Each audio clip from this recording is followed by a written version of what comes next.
யாக்கோபு 1:22 சொல்கிறது, நீங்கள் உங்களை வஞ்சியாதபடிக்கு திருவசனத்தை கேட்கிறவர்களாய் மாத்திரமல்ல, அதின்படி செய்கிறவர்களாயும் இருங்கள்.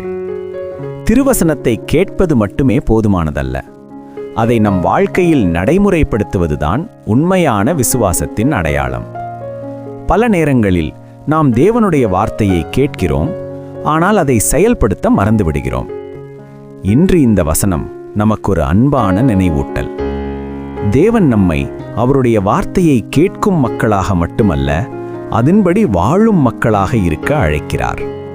நாம் அன்பு செய்ய வேண்டும் என்று வசனம் சொன்னால் அன்பு செய்யுங்கள், மன்னிக்க வேண்டும் என்று சொன்னால் மன்னியுங்கள், நல்லதை செய்ய வேண்டும் என்று சொன்னால் அதை செயலில் காட்டுங்கள்.